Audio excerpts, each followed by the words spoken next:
Right, it's Wednesday night. It's podcast night. We've made a big turn.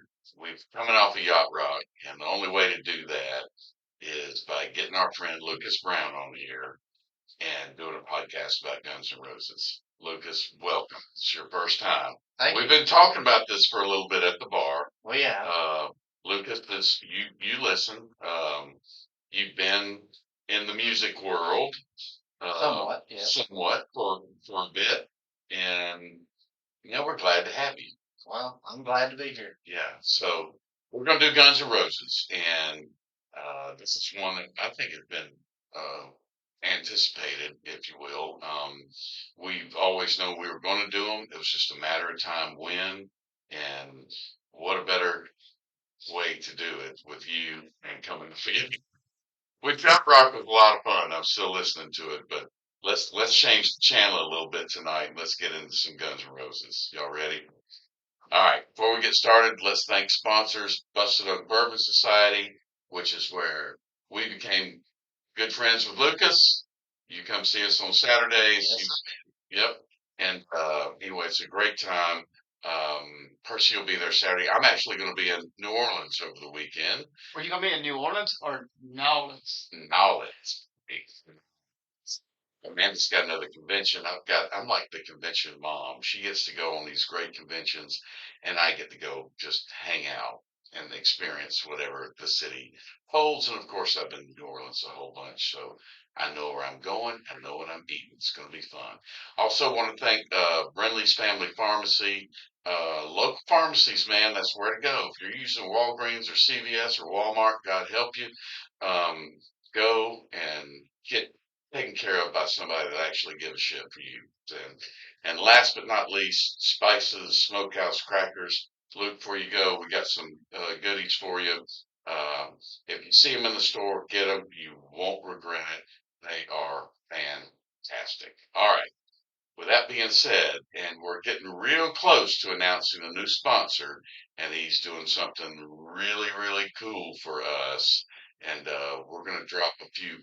We've been dropping some hints, but he's getting real close, and we'll keep everybody posted on that. So, but it's gonna be exciting when we get what he's working on. So anyway, we're ready for that. So that being said, GNR man, y'all ready to get going?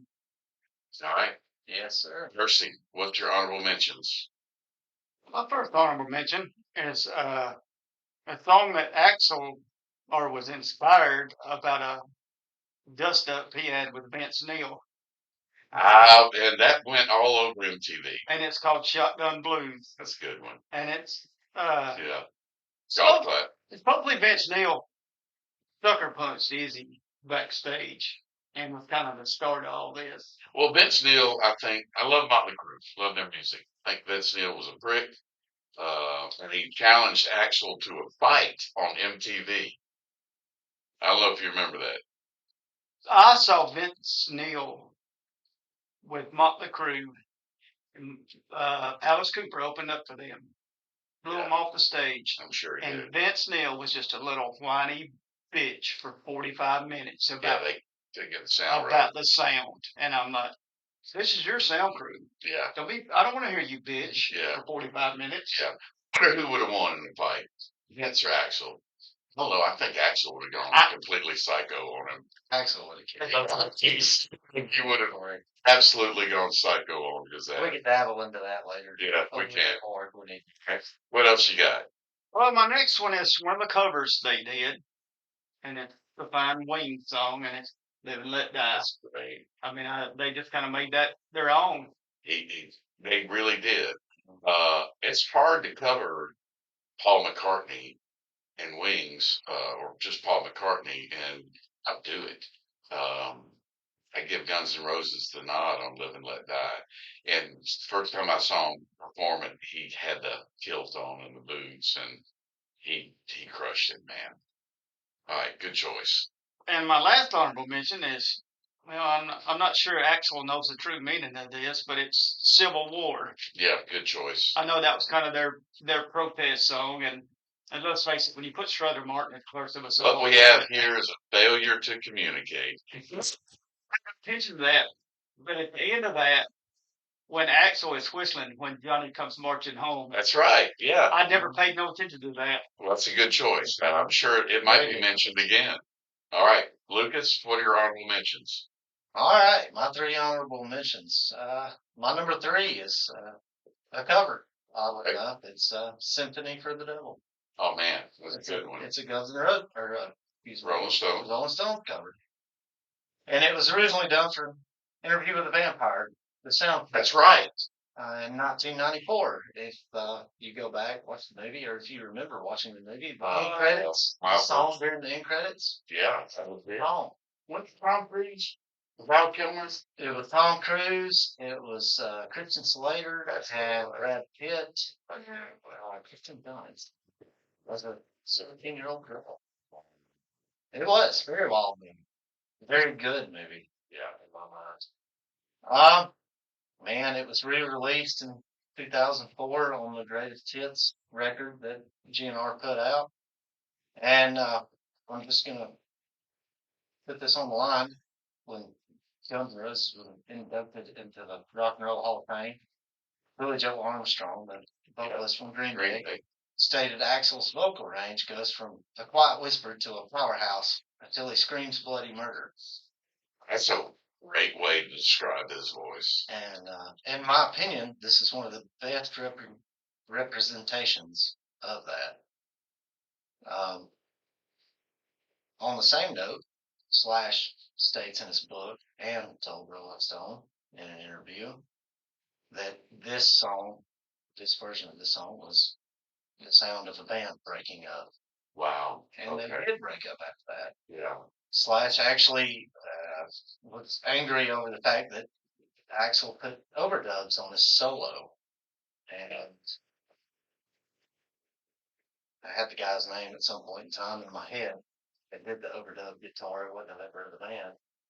But it made for a distinctive sound in my mind. It gave it a little bit more of that Skinner feel. Wow. Okay. Yeah. A little bit more of, yeah. That dual guitar coming at you. I got it. Got it. But in that song, he does whisper a little bit. You know,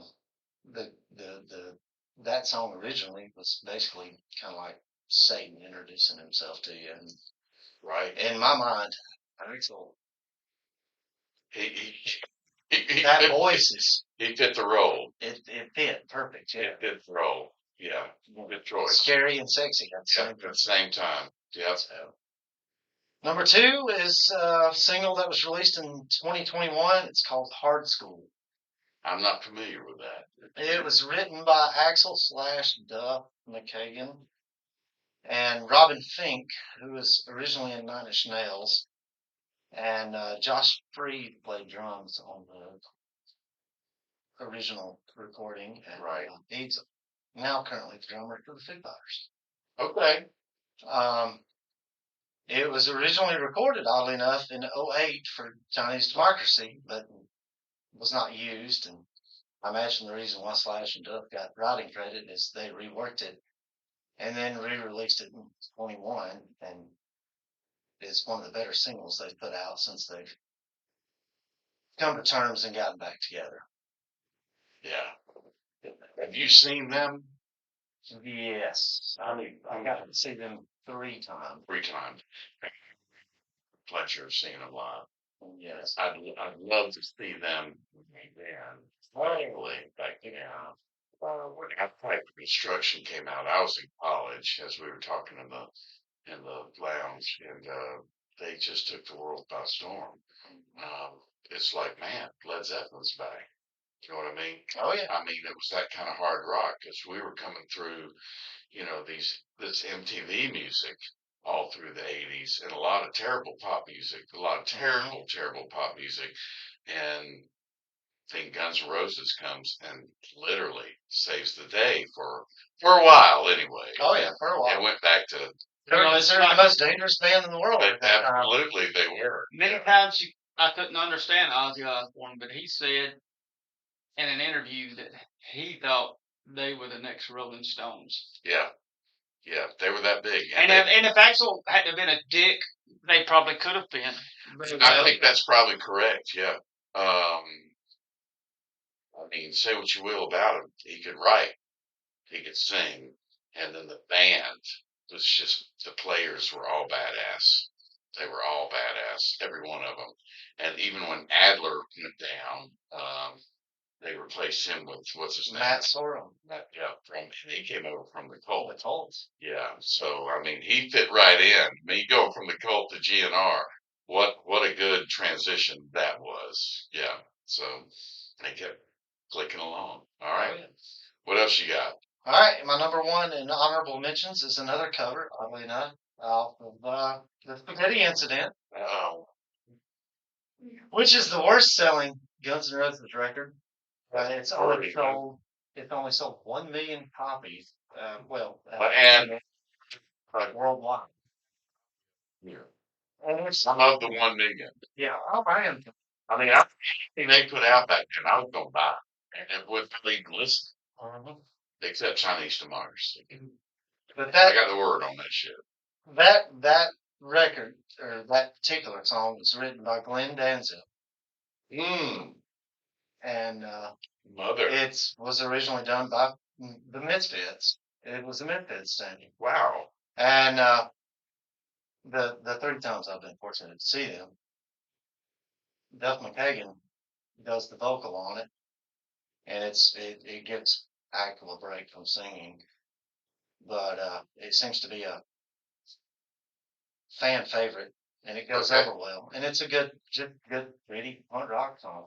That's right on. And, like punk rock, Yeah, same, so it just goes well.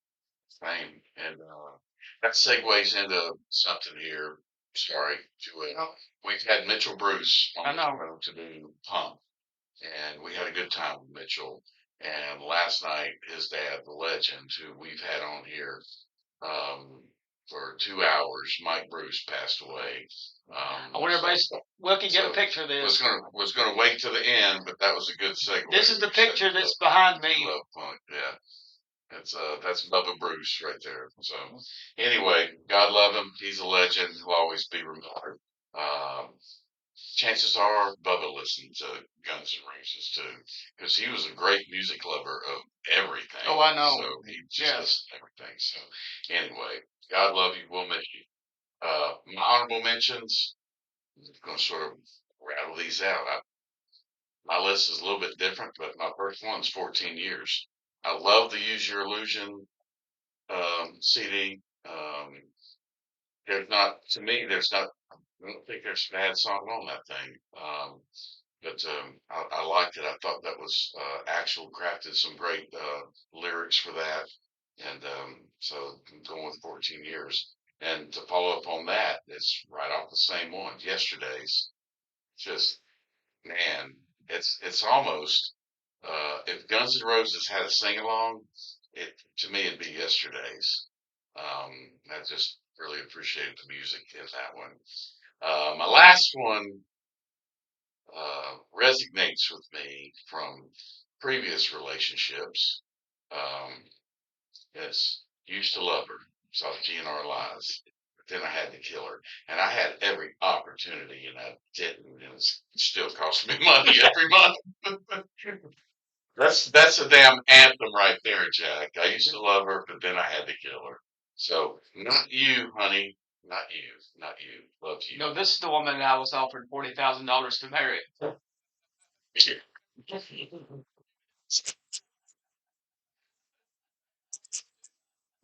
He told me, man. I mean, spell it for me, will you?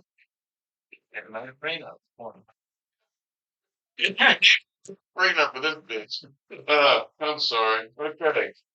Number fives. Honorable mentions out of the way. Let's go. Percy, number 5. My number 5, I'll Use Your Illusion too. You know, that was really unprecedented that those Use Your Illusion, they dropped both of those They did. They made sort of a big deal. at the same time. I mean, Yeah. that's crazy. Yeah. And you could be mine. That's a good one. But you're Little way Terminator. out those lines. And here's a little, in the B side of this was Civil War. My first Okay. pick. And Arnold had the band over at his house to negotiate the deal of putting that in the movie. No shit. And that's who wasn't gonna get out of line because Oh, wait a minute. You got the damn Terminator in there. he asked him over to his house. Yeah, that's very cool. That's a great story. I didn't know that. Did you know that, Lucas? That's a new one for me. I did not. I knew it was in the movie, but I didn't know that was the. That's crazy. Yeah. Made the movie. The song is better than the movie. True. Mhm. All right, number 5 for you. All right, number 5 is Battery from Chinese Democracy. Okay. Came out in '06. Like we talked about earlier, it's one of those that just kind of grew on me. It was written by Axl Rose and Robin Thicke. Again, from Nine Inch Nails. Yep. That's a weird combo. Axl and somebody from 9 Inch Nails. That's like raw hard rock versus meeting up with industrial rock. No, but Exactly. it's probably It's really weird. you can see the craziness in both of them. Well, you can see because there's craziness in Trent Reznor. Yeah. Wow. And Axl, so I can see it, but that's just a weird mishmash, if you will. All right, that's a good choice. One of my, well, when you get down to the lyrics of the song, it's what made me kind of gravitate toward it the most. But one of the better lyrics is no one ever told me when I was alone. They just thought I'd know better. Wow. Yes, Steve. And you take that and carry on further, which I'm sure when you make the playlist and you actually look at it, you'll be like, oh, yeah. Well, this will be a great playlist. This will be a very fun playlist. I want to say that I think a lot of hard rock, heavy rock, whatever, the words get discounted for the overbearing music. That's a great point, Percy. And so many people just, and the music's great, you can't deny that. Oh yeah. But so many people just don't. They don't really care about the lyrics. You know what I mean? Does that make sense? Well, when it's one of those hard rocking songs, they're just going with it. They're just going. And this one in particular for me, I didn't like the music necessarily to it. I've grown to appreciate the music to it. Right. But it wasn't until I actually sat down and listened to what Axl was singing, I was just like, oh, this touches on a lot of bases. Oh wow. In life that just different scenarios you can associate it with different scenarios. It still could get deep. Yeah. Oh yeah. I think Axl was as a social person, he was an idiot. But like you say, Axl could write songs. Oh yeah. I mean, he became a songwriter, and he really on the Use Your Illusions, I think that was his whiteboard, if you will, to just express himself. He expressed himself through his writing in both of those albums, and you could tell even by the cover. If you remember the cover, what is it? It's some Greek looking person in a robe. They're like pinning something. I think it was a painting, but I couldn't tell you what it is to save my life. I'm sure it was. Yeah. Well, that was your number 5. That was my number 5. My number 5. All right. Civil War, which has already been mentioned, but I mean, Cool Hand Luke is one of my favorite movies. Period. Same here. Period. And I love Struther. You know, you got a song that starts out with what we've got here is a failure to communicate, and then they get into it, and it sort of eases into it, and then it's boom. It's like, although I don't really think Axl's probably pretty close to your age. I don't think that's about right. I don't think his first memories was when they shot Kennedy. I'm just saying. No, probably not, but sounded good. Yeah. Thanks for a good song. Yeah, it was. Right, but we can touch on some other lyrics. Yeah. Agreed. Agreed. Well, it will. All right, Percy, number 4. My next song is, anybody that knows me knows this is something I have nothing of. Wilkie got it. It's patience. You have 0 patience. You have negative. But at least I know it. You do know it. But No, you're on the negative yes. scale. Thank you there, G.I. Joe. Knowing is half the battle. And that, to me, that's the first song that really showed they're not just straight up hard rock band. They're versatile. They were, and yeah, agreed. And part of that whole '80s experience was like in the early '90s was you could have an average song and a great video, Absolutely. Yeah, but if you had a great song and a great video, hmm and that was such a simple video. They're just sitting on that damn bed, and they Yeah. got with Flash got a snake. yeah, it was wild. It was just simple, but it was great. Yeah, it's a good choice. Everyone loved that song when it came out. I don't know a single person that didn't love Patience when it came out. Everyone was singing it. That's what sold that song right there. It was. I Then agree. it opened it up for us to learn about, Youthful Lover and some of the other stuff. So that's a great number 4. What you got? All right, my number 4 has already been mentioned. Yeah, it happens in here, and it's validation. I would say a good backup would be One in a Million, but we don't need to touch into that. But it should be put on the playlist either way. Oh yeah, okay. But Youthful Lover, that's my number 4. Lots of Lies and Yep. 88. Yep. That's just God. That's such a great. And then she bit so much. She drove. Actual claim that he wrote that lyrics about his dog passing. Some people You had to put the dog down. speculated it was about his girlfriend at the time. I remember that. Can't remember her first name, but her last name was Everly. She was one of the Erin. daughter. Yeah, Aaron was it Aaron? Mhm. Yeah. But Rolling Stone described it as hilarious countryish number that will probably have feminine hotlines jammed. I wonder if it is. Could have seen Johnny Cash do that later on.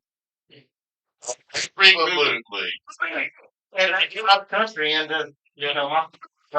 Yeah. That's similar to Delia's Gone. It is similar to Delia's You Gone. know what? I shot her in the fourth shot. She knocked. And you can look it up on YouTube. I didn't find it on streaming, but Blackberry Smoke does an awesome cover of that song. They do. Do they really? They do. Yes. Okay. And they do it with Richard Fortus. Yes. Is the rhythm guitar player in Guns N' Roses. Opinion of It's a Izzy spot. Yeah, he's basically Charlie Starr is he can do anything he wants to. damn right. That's great. All right. But Yeah. one more. What I else you got? got one more thing on that one. If you haven't heard a version from Live Era 87 to 93 of Okay. Youth Lover, it's done electric instead of acoustic, and it sounds more Skinner Southern rock. Wow. It goes from 3/4 in the truth country to Southern rock, and it's one of those. It's like a different song almost. Looking forward to listening to that. It's cool as all get out. So Yeah. rock minutes for you. I'm going to steal some thunder on this next one. And I'm sorry, Percy. But this was as you said, you've told me this before. This song was your generation's Stairway to Heaven. It was, and I'll So you stand. know- I'll stand So by you know that. what I'm talking about. Yes. November Rain. November Rain. And that was another song that had the clueless video. The video was awesome. Axel was really into his feelers, playing piano, baby grand piano, and Well, and songs like that, the average music listener, oh, I hate that. It's too long. But with November Rain and like Free Bird, the song, they feel like they're going somewhere. that's exactly right. It's almost to me like classical music because it builds Yep. to a crescendo. Yeah, and then at the end it brings you back down. It's an entire, like, I don't know, it's like a movie in a sense. It's like an entire story. Jeff how a Lynne did movie that starts. so well. Yeah, Jeff Lynne did that better. than He was the anybody. master for that Oh, yeah. video. He did that better than anybody. I saw something on TV one time about. They said that was kind of the downfall of Guns N' Roses because Axl wanted to do more. He wanted to bring it down and Yeah. start doing some more ballads. Slash, like, Yeah, Slash didn't want to do it, I don't think. But back then, hair bands were all encouraged to do a power ballad, to do a soft. Sell one to the woman. Yeah, that's right. and it worked for them. And I don't know if that's where they were trying to go with this, but it sort of fit with the times, if you will. That I think that was a little bit later, but I mean that was their power ballad. Guns N' Roses got caught. They were halfway in the 70s. Yeah. 100%. And then halfway into the 90s, and they kind of got caught. They were somewhere, yeah, and they got caught in 1986, 87, man. And it was, to me, again, I've said it, they were a breath of fresh air. As we had this talk at work today, it's like all the hair bands and stuff, Poison and Def Leppard. We like those bands. Well, I don't like Def Leppard, but anyway, a lot of those bands, hair bands we like. And I guess Guns N' Roses had the look. But make no mistake, they were not a hair band. No. Guns N' Roses, first almost, when they came out, they had intention. Does that make sense? I mean, the first thing Axl get off that buzz. Yeah. We had a dang straw. Yeah. Piece of hay out of his mouth. He's like, yeah, I'm here. The intention was to show the hair bands they're a bunch of sissies. Damn right. And they showed them. And that was the feel I got, because I don't want to say anything bad about the hair bands, because Wilkie and I, we loved them. I mean, but you had them all out there doing all these ballads, and then they show up. Axl gets off the bus, and they do Welcome to the Jungle, and it's like, up yours. It's like, we're tired of this shit. We're going to fucking around. And we're gonna go to the whiskey, and if you don't like it, we're gonna kick your ass. Yep, that's exactly the feel that this band brought. And I think we're gonna scare the hell out of very, but we're gonna be fascinating Yeah, at the same time. yeah. We could use some more of that in your face. We sure as hell could use some more in your face rock and roll these days. And just, somebody do it. Balls to the wall. All right. Nitty gritty time. It is. Number 3. My number 3 is November Rain. There we go. And sorry about that, brother. it's okay. Slash said they called this their Layla song. That's such a great description. And and I didn't know this, but in 1986 they recorded an 18-minute version of this song with a guitarist from Nazareth. No, I didn't know that. I learned that this week. Is it somewhere we can listen? Probably not. Hmm. Of course, it's for like streaming services and stuff. YouTube. Okay. All right. Number 3 for you, Lucas.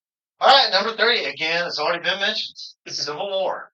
Yeah. Use Your Illusion 2. Originally released as a single in 1990, before the album came out in 91. It was the last recording to feature the original drummer, Steven Adler. Yeah. Who you got to meet. I did get to meet him in Vegas. Sweet guy. Yeah. Very sweet guy. As everybody can tell, it was a protest song against war. Y'all have already mentioned Cool Hand Luke. Yeah. That intro. One of those, again, y'all were talking about the lyric on that. A lot of that, to me, still holds true.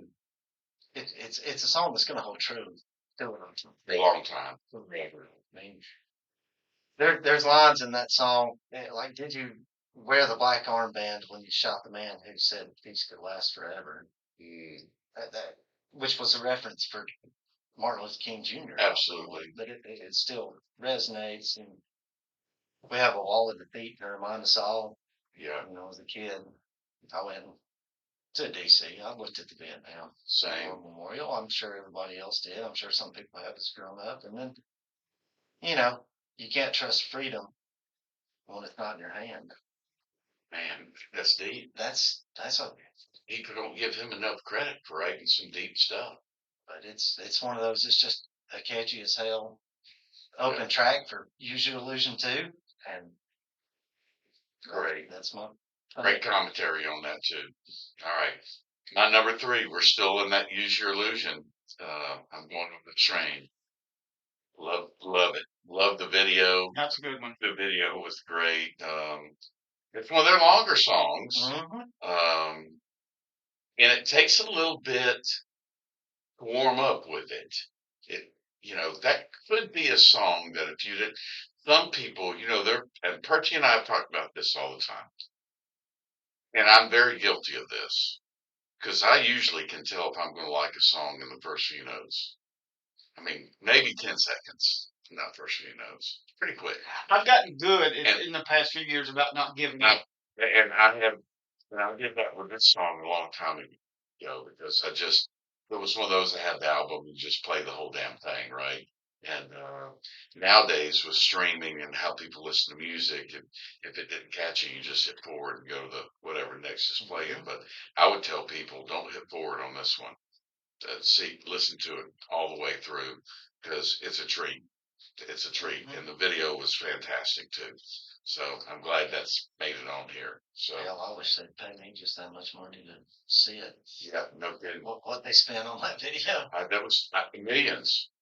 I think that may have been some record-breaking shit there. Oh yeah, on that yeah, video, it was. wasn't it? It Yeah. was. That was Yeah, the third. crazy. It was a movie. That video was almost a movie, and that helped get people, listening to it. Obviously, that's a good job of a music video is to do that. So, all right, number 2, Percy.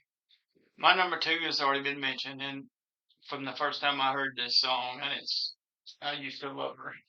Yeah, I had to. that's 3. I really- With that, And this was I figured you were gonna. and some releases. This was the B side of Paradise City. Mm-hmm. And some releases, that's weird. Since we've been doing this, you go back and look at in the days of the single. I guess that was the single, Right. but They they would about that. in certain countries they would put this song on the B side or this song on the B side, or they wouldn't release this single in certain countries. It was weird how the record executives, they're idiots. Yeah. Oh, 100%. They're all about the money. Yeah. Make them smart. All right. That was your number 2. That's why Waylon and Willie said, Yeah. write your own song. Yes, that's right. All right, Lucas, number 2 for you. All right, my number 2 is "It's So Easy." Man, I was listening to that today. Huh. Second track. And then when I heard it, I was like, why isn't this on my damn list? Second track off of Appetite for Destruction. It was written by the band and West Arkeen, Great song. who Axel thought about actually hiring as a third guitar player in the band. That's all they needed. Gonna throw a little tie back to Alabama on this one. I'm not sure how true this is because I've never, sourced it. But from what I know about West Arkeen, is he actually co-wrote 2 songs on Brother Kane's first record, Okay. and those songs were "Make Your Play" and "Pressure." Isn't that weird? The degree of separation that there are in music. We talked, and Percy said a million times, they all drink from the same water, Mm-hmm. but there are, one that the degrees of separation in music are down to 1 and 2. They're not 6 like Kevin Bacon. They're just a couple. It's all there. That's a great choice. He also co-wrote "Bad Obsession" off of "Use Your Religion," which is a bluesy Yeah. jam. That's awesome. But anyway, the song is about what the band collectively was going through in life. Broke, had people hanging on their sides, and girls they could live off of. It has a very killer bass line intro. It's the first time Duff Kagan actually used an alternate tuning. I believe it was open E Wow. with that, and it just So it's so great having someone that is musically inclined on here, because we get such a different perspective every time we have a musician. That was before everything went to drop D. Well, I mean, people were doing it, but it wasn't very common. So yeah, that's interesting. All right, that's good. Good stuff.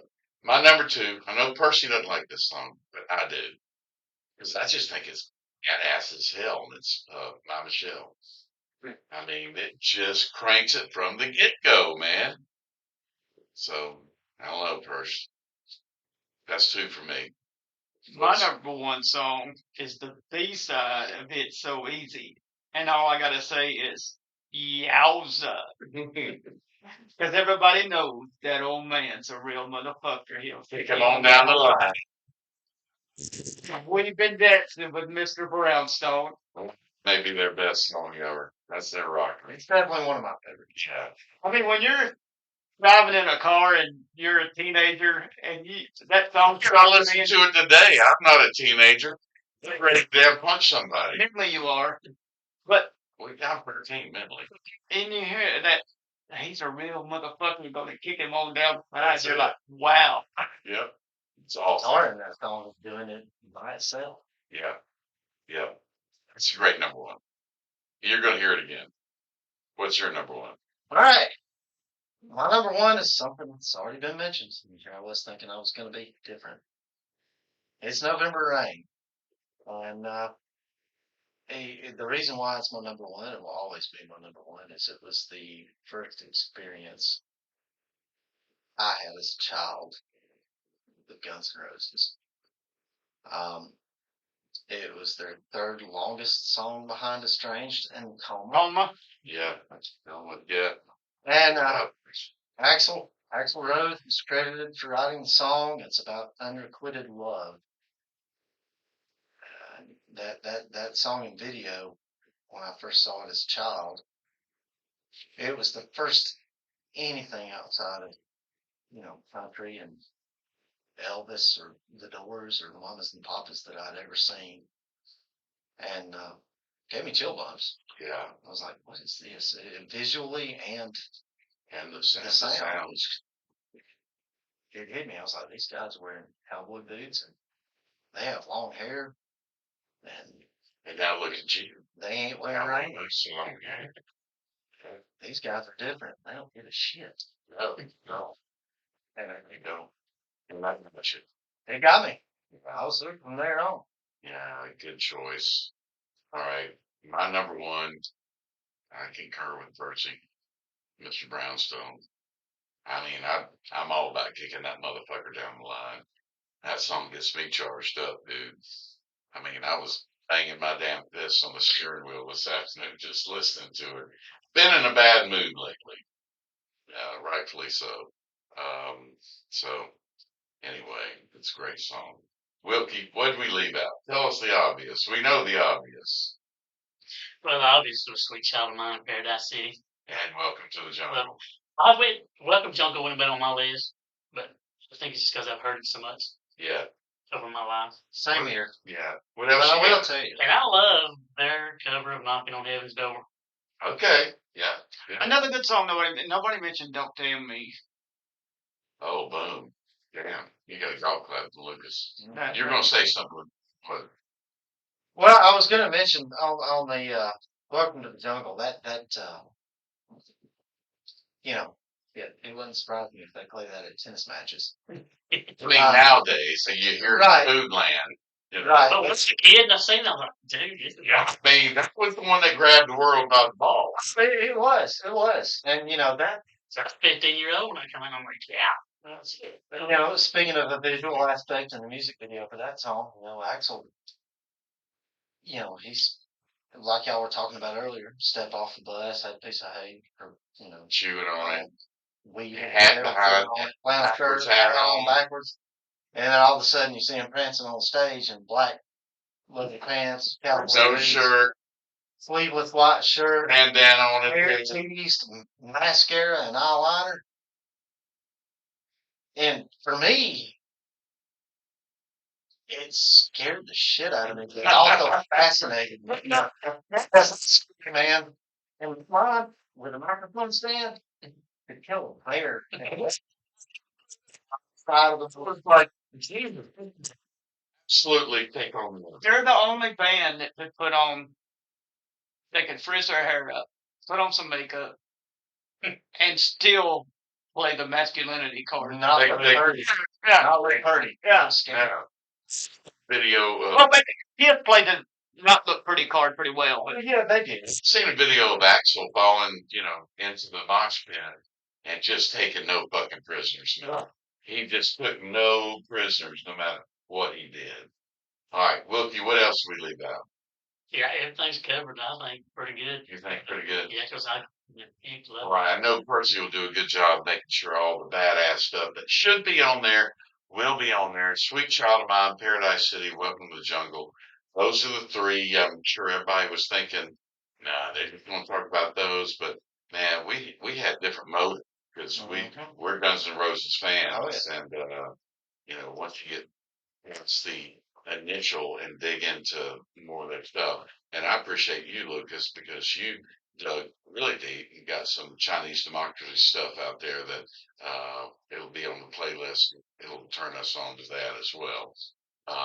So appreciate that very much. You're welcome. You got a Percy's pick? We can't wait. We don't, you know, not many people cover GNR. They've done some covers, so we don't know which way you're going. I'm going with somebody that covered GNR, Okay. and this will be available on the playlist. Okay. And it's Chris Cornell's version of Patience. Damn. Yeah, I've never all, man. Don't think anyone could. I don't know. Someone open up guns. What a show that would have been. Gosh, that would have been amazing. Next week, we got Randy Franks coming back. We'll be on Thursday night because I don't get back from New Orleans till Wednesday. Good to know. I just found that out. Yeah, Yeah, everything talk about. Yeah. In case you're married. No, you knew. You just forgot. So Well, I'm entitled to that. yeah, yes, you are. Yeah. So we're doing the top 5 Saturday Night Live performances because it's SNL's 50th. We thought it would be fitting.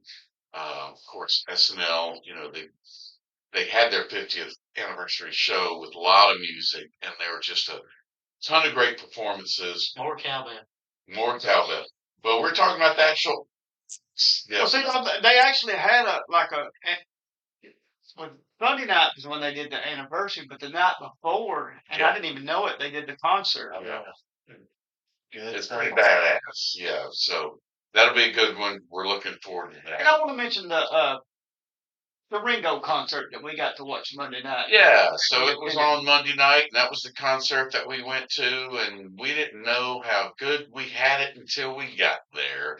We didn't know it was going to be on CBS. We didn't know they were going to pull out all these performers, and what a treat we had. We thought it was just Ringo at the Ryman. Yeah, which we're like, okay, we'll go see them, and then all this shit happened, and, they were filming the whole damn thing. And before we sign off, I want to say rest in peace to Mike Bruce and especially Kurt Meyer, who was my best friend and a friend of the podcast, and a great guy, and he'll be missed. Avid supporter. And he loved Guns N' Roses. He loved rock and roll, and he will be missed every day. I also want to mention on a lighter note, coming up April 5th, we have the Walk for Autism. Yes. Monday was the last day to order T-shirts. And it's from 9 to 12. And then after 12, we'll be going to Busted Oak. Right. For a silent auction to rate. And the 100% of the money will be going to autism. The Autism Port of Alabama. That's great. Good stuff. Luke, thanks for coming. You're mighty welcome. I'll come back. Yes. Okay. We'll start thinking about the next one you want to do because I sort of pressed you because I wanted you on this show, and you were graciously willing and gave me a few options. But as soon as Guns N' Roses came out of your mouth, I was like, we're doing Guns N' Roses. Yep. We got to wash this rock away for a little bit. Cleanse the palate. Yeah, cleanse the palate, but it was still all great. And appreciate all you guys. And love to all. Love to our lost brothers. And all I got to say is bye-bye.